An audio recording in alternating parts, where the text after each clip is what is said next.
Exercise 4.3 question number 9 हम करने जा रहे हैं।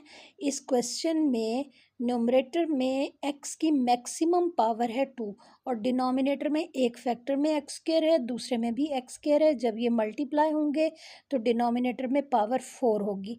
न्यूमरेटर में 2 है मैक्सिमम पावर और डिनोमिनेटर में x की मैक्सिमम पावर है 4।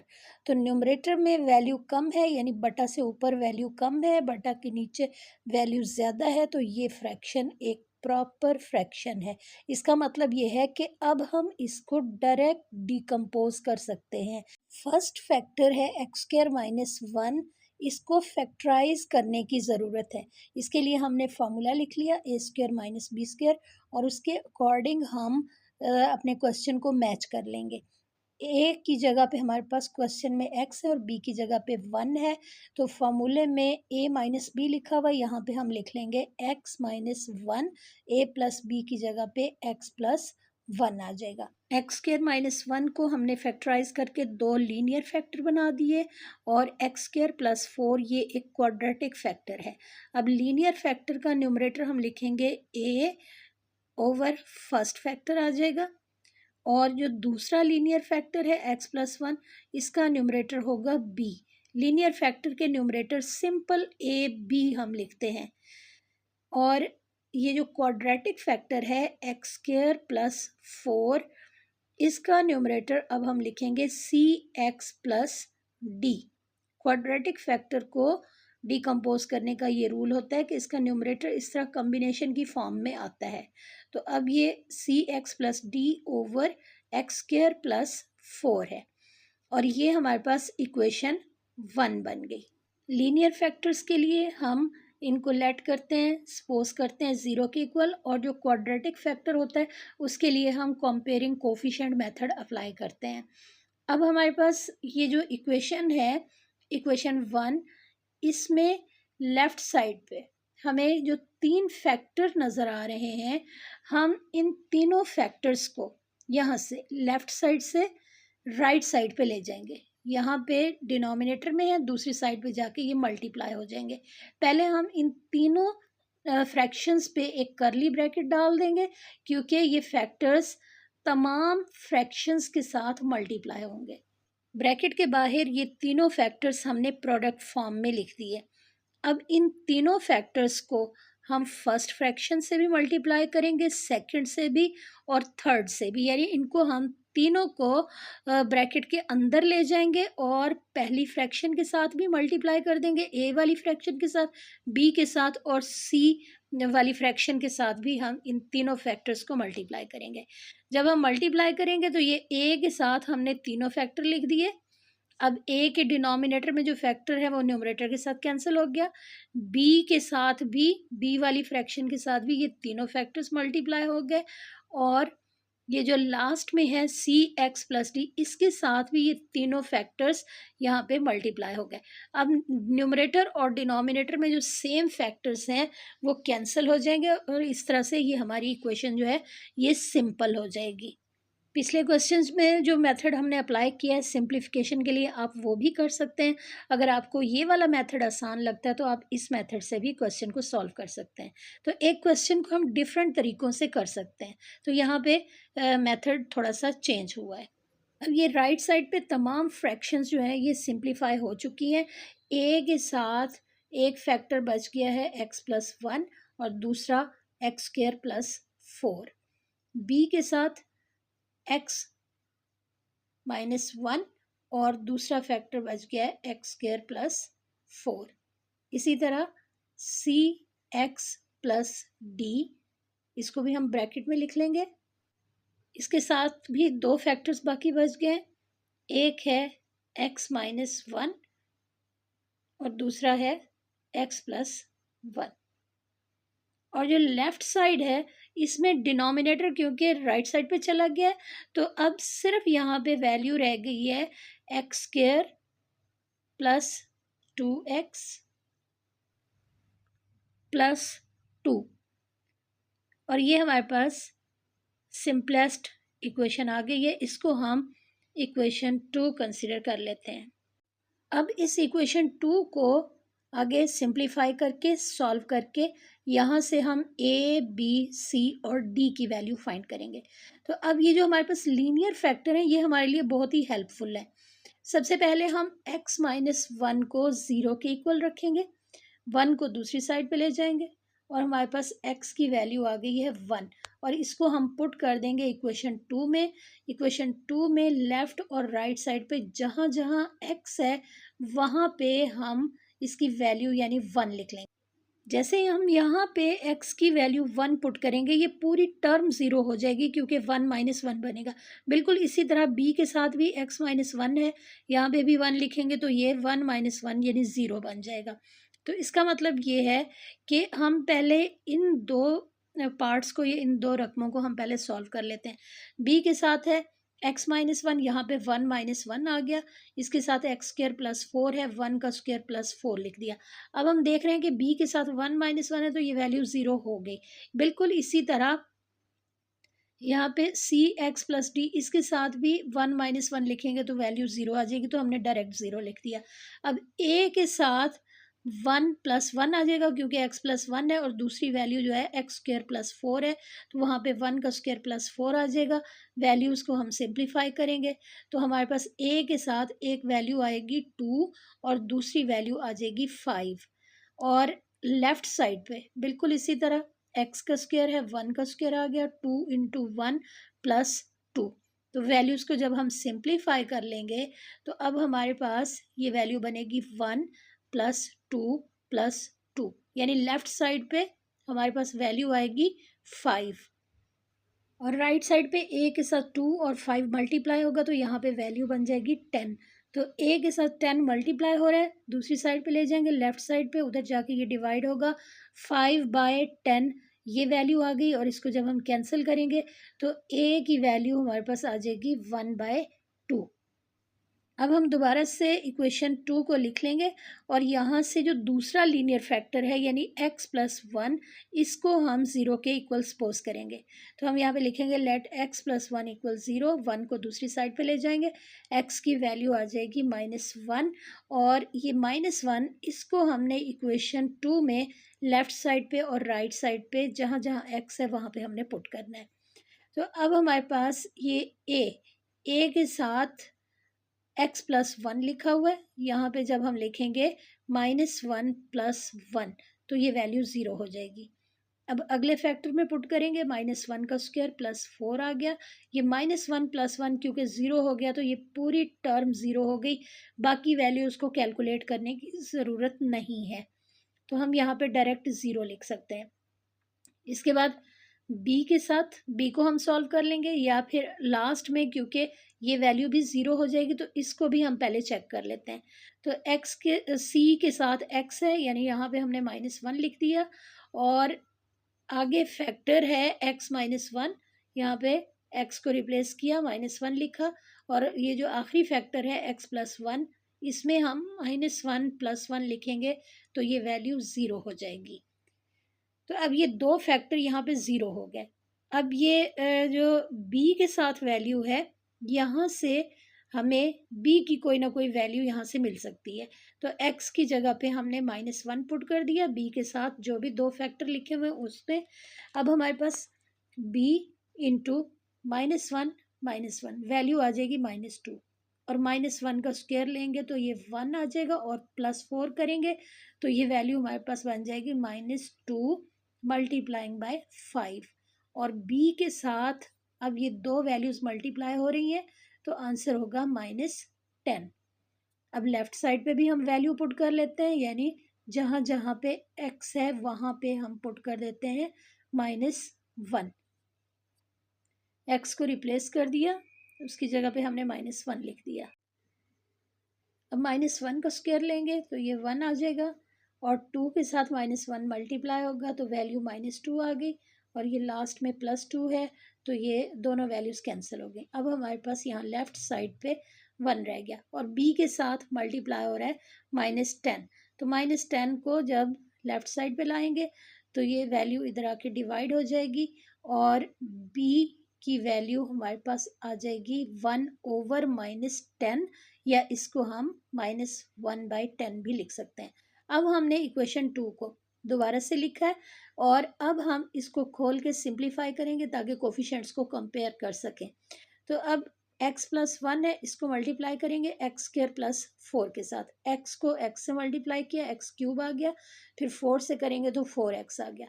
1 को x² से मल्टीप्लाई करेंगे x², फिर हम इसको 4 से करेंगे तो +4 आ गया। अब b के साथ जो वैल्यूज़ हैं, जो फैक्टर्स हैं, इनको मल्टीप्लाई करेंगे। x को x² से मल्टीप्लाई करेंगे, फिर x को हम 4 से करेंगे, तो ये वैल्यू बन जाएगी x³ + 4x।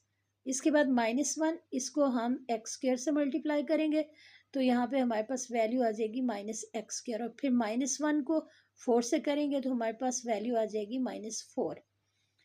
अब cx + d, ये वैल्यू, इसको पहले हम ऐसे ही रहने देते हैं और इसके साथ जो दो फैक्टर्स लिखे हुए हैं इनको आपस में मल्टीप्लाई कर लेते हैं, तो इसका रिजल्ट हमारे पास आ जाएगा x² - 1। अब हम a को ब्रैकेट में मौजूद वैल्यूज़ के साथ मल्टीप्लाई करेंगे, तो ये ax³ + 4ax + ax² + 4 आ गया। इसके बाद अब हमने ये 4 a आ जाएगा, a इसके साथ भी मल्टीप्लाई होगा। b को भी इसी तरह हमने हर टर्म के साथ मल्टीप्लाई करना है, हर रकम के साथ मल्टीप्लाई करके ये ब्रैकेट हम खोल देंगे। इसके बाद आगे लिखा हुआ है cx, इसको पहले हम x² से मल्टीप्लाई करेंगे तो ये बन जाएगा cx³। फिर हम cx को आगे 1 से मल्टीप्लाई करेंगे तो वैल्यू आएगी -cx। इसके बाद हमने d को मल्टीप्लाई करना है x² से, तो ये बन गया +dx², और ये लास्ट में वैल्यू आ जाएगी -d। अब जो सेम पावर्स है उनको पहले हम एक ब्रैकेट में कंबाइन कर लेंगे, मैक्सिमम पावर्स को। ax³ + bx³ + cx³, ये तीनों रकमें ऐसी हैं जिनमें x³ मौजूद है, तो इनको हम एक ब्रैकेट में लिख लेते हैं। इसलिए हम लिखेंगे ताकि तमाम वैल्यूज़ हमारे पास तरतीब से आ जाए, मैक्सिमम पावर पहले आ जाए। इसके बाद हम स्क्वायर वाली रकमों को कंबाइन करेंगे, ax² - bx², इसको हम लिखेंगे, और ये सेकंड लास्ट में वैल्यू है +dx², इसको हम ये तमाम स्क्वायर वाली टर्म्स को एक ब्रैकेट में कंबाइन करके लिख देंगे। अब हमने x वाली रकमों को इकट्ठा करना है, जिस रकम में भी x है उसको हम अब इस ब्रैकेट में लिखेंगे, जैसे ये लिखा हुआ है 4ax, ये लिख देंगे। इसके बाद अगली वैल्यू है +4bx, ये लिखेंगे, -cx, ये वैल्यू आ जाएगी। इसके बाद लास्ट में ये कांस्टेंट वैल्यूज़ लिखेंगे जिनके साथ कोई x नहीं है, जैसे 4a है, ये लिख देंगे, -4b लिखेंगे, और ये लास्ट वाली वैल्यू यानी -d, इसको हम लिख देंगे। अब ये फर्स्ट ब्रैकेट में से हमने x³ को कॉमन निकाल लिया। इसके बाद ये सेकंड ब्रैकेट, इसमें x² कॉमन है, इसको हम बाहर निकालेंगे। और इसके बाद लास्ट में सेकंड लास्ट वैल्यू, इसमें x कॉमन है, इसको बाहर निकालेंगे। और अब ये जो कांस्टेंट है, कांस्टेंट वैल्यू, ये अपनी जगह पे इसी तरह आ जाएगी। अब हमारी इक्वेशन बिल्कुल सिंप्लीफाई हो चुकी है। अब ये कंपेयरिंग कोफिशिएंट के लिए ये इक्वेशन हमारी बिल्कुल रेडी हो गई है। ये तमाम कैलकुलेशन बहुत केयरफुली करने की ज़रूरत है, क्योंकि अगर इसमें कोई मिस्टेक हो गई तो फिर आंसर ठीक नहीं आएगा, आपका क्वेश्चन सही नहीं होगा। इस इक्वेशन 3 में x की जो सेम पावर्स हैं उनके कोफिशेंट्स को हमने कंपेयर करना है। यानी इक्वेशन 3 में हम लेफ़्ट साइड पे और राइट साइड पे दोनों साइड पे देखेंगे, x की जो सेम पावर्स हैं उनके कोफिशेंट्स को कंपेयर करेंगे। जैसा कि यहाँ पे एक्स क्यूब के साथ जो वैल्यू लिखी हुई है a प्लस बी प्लस सी, इसको हम इक्वल रखेंगे। दूसरी साइड पे हम देखेंगे कि एक्स क्यूब का कोफिशेंट क्या है। अब हमारे पास a प्लस बी प्लस सी, ये वैल्यू इक्वल होगी ज़ीरो के, क्योंकि राइट साइड पे कोई एक्स क्यूब नहीं है। अब दूसरी वैल्यू एक्स स्क्वायर के साथ ये जो कोफिशेंट है इसको हम कंसिडर करेंगे, a minus B plus D. इसको हम इसी इक्वेशन 3 में, ये जो लेफ्ट साइड है उसमें हम देखेंगे कि एक्स स्क्वायर का कोफिशिएंट क्या है। तो यहाँ पे एक्स स्क्वायर का कोफिशिएंट 1 है, इसके बराबर रख देंगे। बिल्कुल इसी तरह अब हमने एक्स के कोफिशिएंट्स को कंपेयर करना है। एक्स का कोफिशिएंट राइट साइड पे 4a प्लस 4b माइनस सी है, ये एक्स के साथ जो भी वैल्यू ब्रैकेट में है, और दूसरी साइड पे एक्स के साथ 2 लिखा हुआ है, तो इस वैल्यू को हम 2 के इक्वल रखेंगे। इसके बाद लास्ट में है कांस्टेंट, कांस्टेंट को कांस्टेंट के बराबर रखेंगे, 4a minus 4b minus D. इस वैल्यू को हम इक्वल रखेंगे। ये लेफ्ट साइड पे 2 मौजूद है, 2 के बराबर हम इसको रखेंगे। अब ये तमाम हमारे पास पार्ट्स बन गए, तमाम इक्वेशंस बन गई। अब यहाँ पे हम फर्स्ट पार्ट में a को रिप्लेस करेंगे, इसकी जगह पे वैल्यू लिखेंगे 1/2, और b को रिप्लेस करके इसकी जगह पे इसकी वैल्यू यानी -1/10 लिखेंगे। इसके बाद हमने एलसीएम लेना है 1/2 का और -1/10 का। ये एलसीएम लेंगे और दूसरी साइड पे ले जाएंगे तो हमारे पास c की वैल्यू आ जाएगी। अभी हमने एलसीएम ले लिया, एलसीएम लेने के बाद हमारे पास वैल्यू आ गई 4/10। इसको हम कैंसिल करेंगे और c की वैल्यू हमारे पास आ जाएगी -2/5। अब a और b की वैल्यू अगर इस सेकंड पार्ट में पुट कर दी जाए तो हमें यहाँ से d की वैल्यू इजीली मिल जाएगी। a की जगह पे 1/2 और b की जगह पे -1/10 लिखेंगे, माइनस साइन बाहर आएगा, प्लस हो जाएगा, और 1/2 प्लस 1/10 ये वैल्यू आ गई। इसको हम सिंप्लीफाई करेंगे और सिंप्लीफाई करने के बाद इक्वल के दूसरी साइड पे हम इसको ले जाएंगे। तो ये सिंपल यहाँ पे फ्रैक्शन के जो रूल्स हैं वो अप्लाई करके हम यहाँ से d की वैल्यू फाइंड कर लेंगे। अब 1/2 और 1/10 इसका एलसीएम लेंगे जो कि 10 आएगा, और न्यूमरेटर में आ जाएगा 5 + 1, और ये वैल्यू बन गई 6/10, और 6/10 को दूसरी साइड पे ले जाएंगे, 1 - 6/10 सिंप्लीफाई कर लेंगे और हमें यहाँ से d की वैल्यू मिल जाएगी। बस अब वैल्यूज़ को हम सिंप्लीफाई कर लेंगे, 4/10 है, इसको हम कैंसिल करेंगे और हमारे पास d की वैल्यू आ गई 2/5। अब तमाम वैल्यूज़ हमने फाइंड कर ली हैं। a और b की वैल्यू हम पहले लीनियर फैक्टर से निकाल चुके हैं, और कंपेयरिंग कोफिशिएंट मेथड से हमने यहाँ से c और d की वैल्यू निकाल ली है। अब हम इन तमाम वैल्यूज़ को इक्वेशन 1 में पुट कर देंगे। इक्वेशन 1 यहाँ पे लिख लेंगे और इसके बाद इसमें हम वैल्यूज़ पुट कर देंगे।